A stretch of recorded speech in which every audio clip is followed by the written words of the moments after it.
Hello friends and welcome back to my channel Bengali family in UAE, जहां मैं बात करती हूं यूएई और ट्रैवल से रिलेटेड छोटी बड़ी खबरों की। तो दोस्तों, आज के इस वीडियो में बात करेंगे, कुछ लोग हैं जो लोग चाह कर भी यूएई का वीज़ा नहीं ले सकते हैं।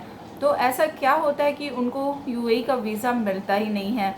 तो इस वीडियो को एंड तक के देखिएगा ताकि पूरे अपडेट के बारे में आपको पता चले।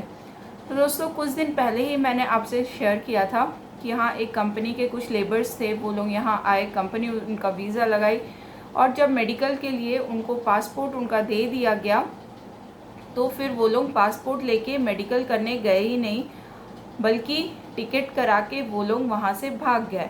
कुछ लोग ऐसे थे, यानी कि 10 से 15 लोग ऐसे ही कंपनी छोड़कर भाग गए अपना पासपोर्ट लेके।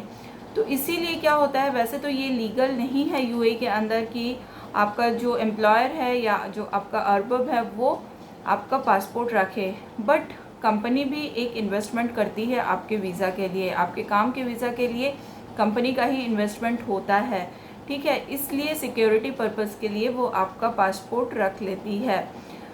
तो पासपोर्ट उनके पास ही रहती, बट मेडिकल जब होने जाता है तब आपको पासपोर्ट लगता है वहाँ पे दिखाने के लिए, यानी कि कैंडिडेट के साथ पासपोर्ट भी होना चाहिए। तो वैसे ही उनके पास भी था पासपोर्ट और वो लोग वहाँ से भाग गए। तो कंपनी का जितना भी पैसा था, यानी कि आप सोचिए 10 से 15 लोग होंगे तो एक एक लोगों का वीज़ा लगाने में कितना पैसा लगता है, और वीज़ा का पैसा पहले ही देना पड़ता है। तो इतना इन्वेस्टमेंट कंपनी ने उनके लिए कर लिया, बट लास्ट में ये हो गया, वो लोग तो चले गए।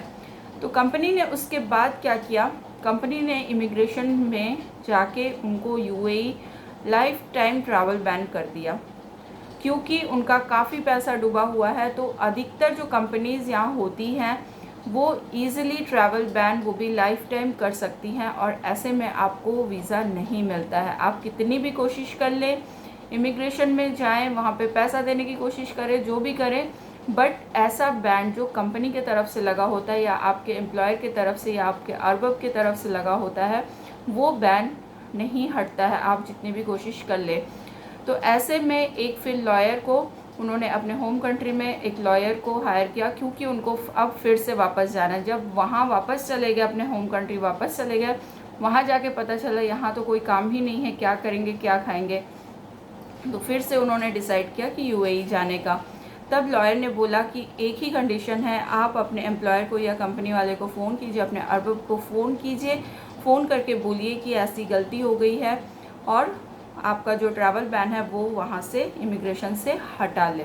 तो उन्होंने वैसा ही किया, उन्होंने अपना जो फ़ोन किया, इनको फ़ोन करके बोला कि ऐसा ऐसा गलती हो गया है, ये हो गया है। तो कंपनी ने भी बोला कि हम इतना खर्चा किए हैं तो आप हमारे वीज़ा का पैसा दे दो, हम बैन हटा लेंगे, हम हटाएंगे ज़रूर से, आज ही हटा लेंगे, बट आपको ऐसा पैसा देना पड़ेगा तभी, क्योंकि हमने एक इन्वेस्टमेंट किया है।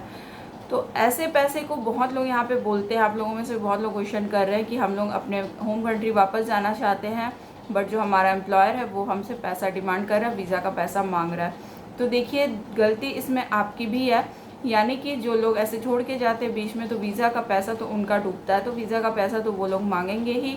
तो ऐसा करके फिर वो लोगों ने पैसा दिया, बोले कि हाँ हम पैसा देंगे। पैसा देने के बाद फिर उन्होंने यूएई का जो लाइफ टाइम बैन था उन्होंने जो लगाया था उसके ऊपर, वो उन्होंने जाके विथड्रॉ कर लिया। उसके बाद वो लोग अब वीज़ा निकाल सकते हैं।